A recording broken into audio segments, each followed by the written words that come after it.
Before the Primarchs, before the Space Marines, and way before the Living Saints emerged, the Emperor made use of other types of super warriors and enhanced beings to further his cause in reuniting humanity into a single Imperium. You might know the Thunder Warriors and the Custodes, which we shall talk about here briefly for the new fans of the franchise, but there are also 5 other different and not so different types of super warriors, and so now let's get into them.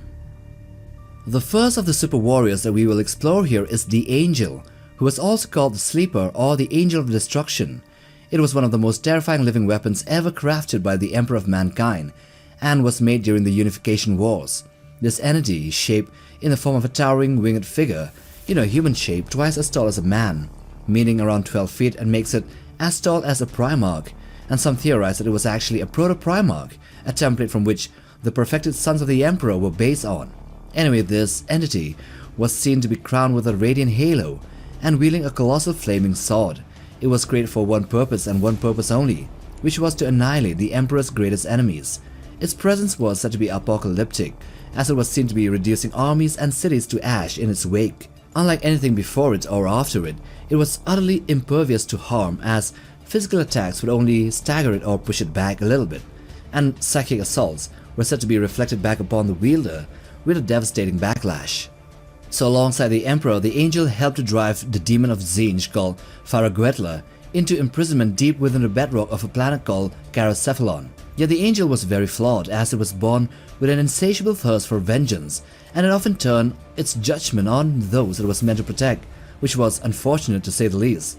The most infamous account of this flaw comes in the tragedy of Kharanis, a world whose population was deemed unworthy of the Emperor's love by the Angel, and in a single night of carnage, it reduced the city of Kharanis to ash and then scoured the planet clean of all life. Recognizing the uncontrollable danger of his creation, the Emperor devised a cruel but effective solution.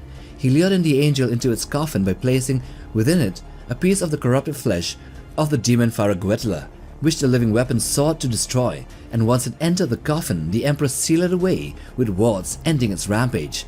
So though the Angel was slated for destruction, there was nothing really that can do it, and thus it was thought to be lost to time, forgotten.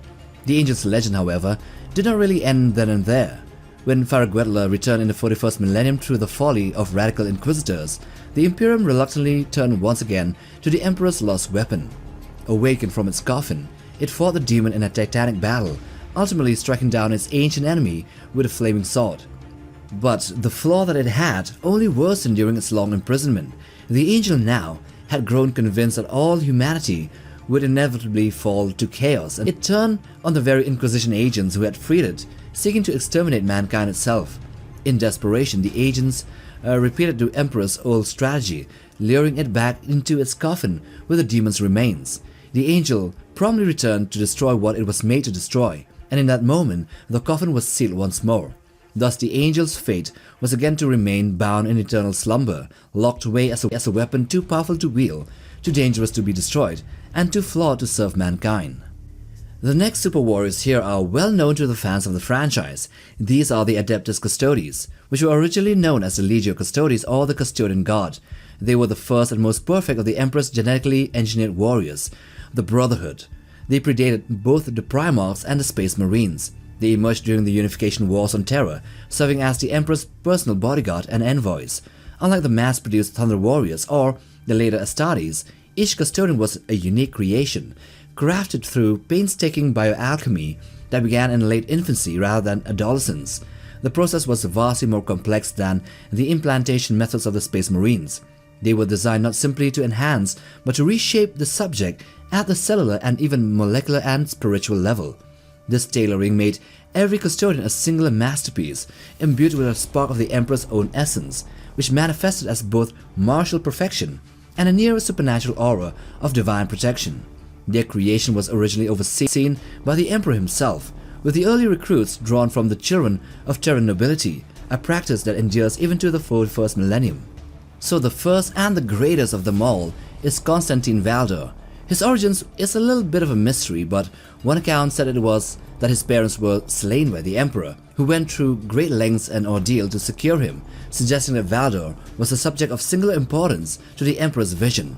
Whether he was truly the first custodian or simply the first successful product of the Emperor's experiments is a little bit uncertain, though he did rise to become the Captain General and the most trusted of the Emperor's Praetorians. Valdor's career began during the Unification Wars and continued till the end of the Heresy, where he suddenly left everything and disappeared without a trace. So as you can see, the Custodes, and including Valdor, did not only preceded the Primarchs and the Astartes, but also represented a more refined prototype warriors who were directly fashioned and handcrafted by the Emperor, at least for the originals. Their creation and incorruptible nature sets the standard of loyalty and perfection against which all other later creations would be measured. Okay, now we come to the next ones. Here we have the Thunder Warriors. These were also known as the Legiones Custodes, and they were the first great expression of the Emperor's genecraft.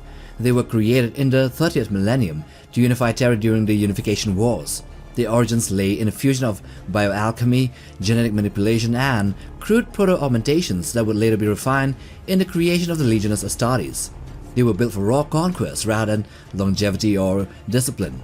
As each Thunder Warrior was physically immense, they were stronger and more feral than the average Space Marine. Their bones were thicker, their muscles were swollen with unnatural density, and their reflexes so sharp that even plasma fire could be dodged in the heat of battle. They were also made to be resistant to psychic intrusion, a vital defense in an age when psychers and sorcerer kings ruled the war-torn wastelands of Terra. Yet their genetic template was unstable. It was riddled with flaws and designed less for stability than for overwhelming violence. They marched with the Emperor to shatter the techno-barbarian warlords, psyker dynasties, and mutant armies that plagued Terra, which then paved way for the Imperium's birth. They were bred to fight and to die in battle, not to endure for centuries or to command vast, star-spanning wars. So when the Unification Wars came to an end, so did they. Their unstable gene seed condemned them to rapid cellular degeneration, to mental instability and sudden deaths, and their bloodlust made them really unfit to serve as disciplined soldiers for the Great Crusade. Once Terra was conquered, the Emperor no longer needed these unstable berserkers. The end of the Thunder Warriors was shrouded in conflicting accounts, but Imperial myth insists that they were all killed or perished heroically in a final battle in Mount Ararat, but survivors' accounts suggest that they were deliberately purged, many cut down by the custodian guard to make way for the new Astartes. Others hint that some revolted when they discovered their engineered mortality, leading to their annihilation. A few stragglers did endure for some time, hiding, becoming mercenaries, rebels, or gladiators, but eventually all of them faded away into history. The next ones here are, we can say, the least known of the super warriors before the Astartes or the Primarchs. These were the Geno 52 Chiliad. They were one of the most ancient and prestigious regiments of the Old Hundred that predated even the Emperor's direct rule over Terra, and they were permitted to endure after the Unification Wars. Their origins lay in Old Earth's age of warlord states and proto-empire genetics, where selective breeding, crude bioengineering, and martial traditions were already being applied to produce superior human soldiers. Unlike the Thunder Warriors or the later Space Marines, the Geno 52 Chiliad were not post-human super soldiers created through surgical implantation or alchemy, but a lion-bred warrior aristocracy which were raised generation after generation through controlled genetic selection. This structured breeding program produced troops who were consistently larger, stronger, and tougher than baseline humans, a proto-enhancement practice that some Imperial savants later speculated that may have influenced the Emperor's own work in creating the Astartes. Though not as dramatically altered as the Thunder Warriors or the Astartes, the Geno represented one of the earliest large-scale attempts to sculpt humanity into a purposeful-built warrior caste. They were born soldiers bred to fight, and their long proud heritage gave them discipline, cohesion, and a sense of martial destiny unmatched by most of the Imperium's model soldiery. The Uxors, which were their commanders, with their faint psychic talents known as the Sept, gave the regiment a battlefield coordination and instinctive unity that foreshadowed the psychic bonds later seen between the Primarchs and their legions. In this way, the Geno 52 Chiliad stands as a fascinating transitional form, not yet post-humans like the Space Marines, but already an engineered breed of humanity, a precursor of the Emperor's earliest experiments with controlled evolution. Okay, now next here we have the Primordial Strain.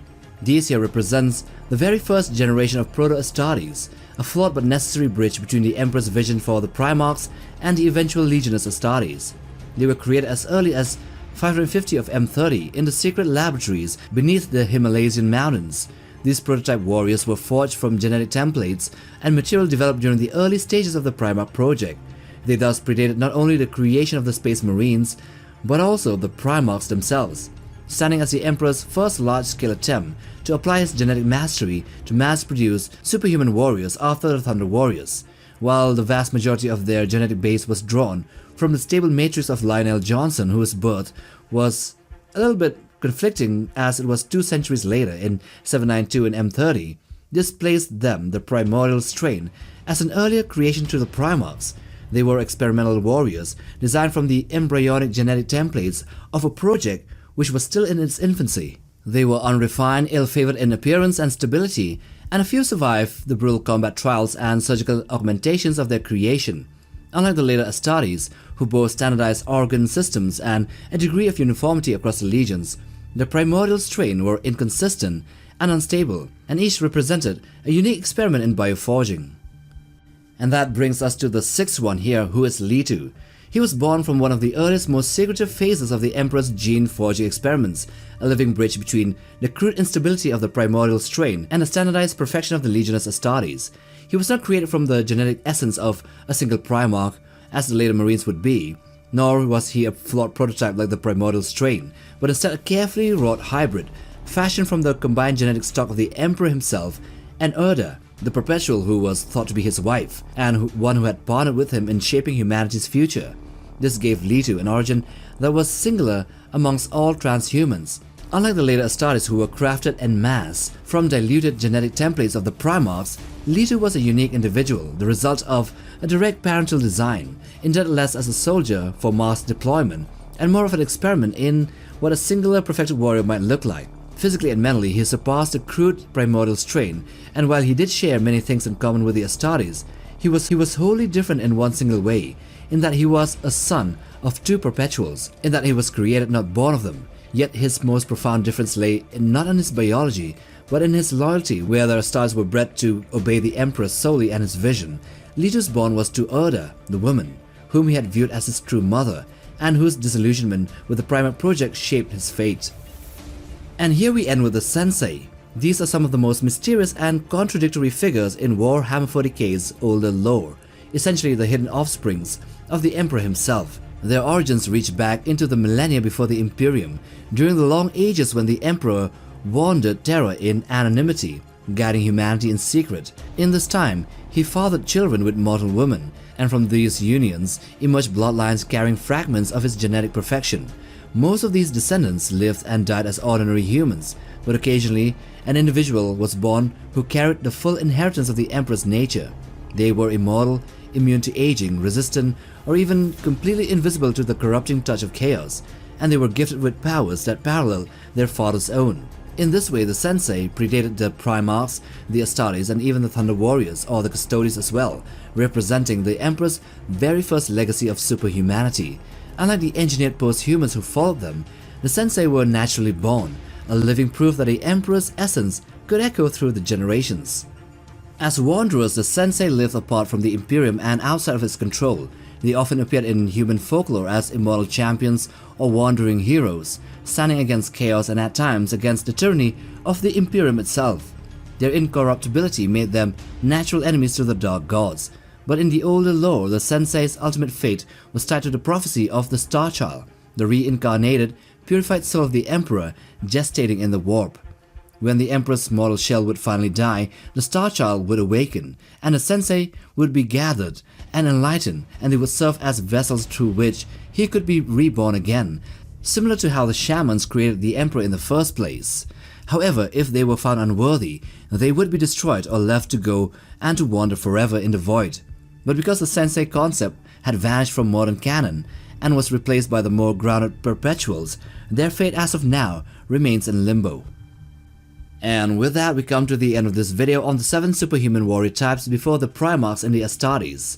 So do hit the like button for support, and also for the ones holding their phones in their hands, you can also hit the hype option after the like button to push this content further. So subscribe to be a part of Legion Nerdbug, and we'll see you guys in the next one. Take care, boys.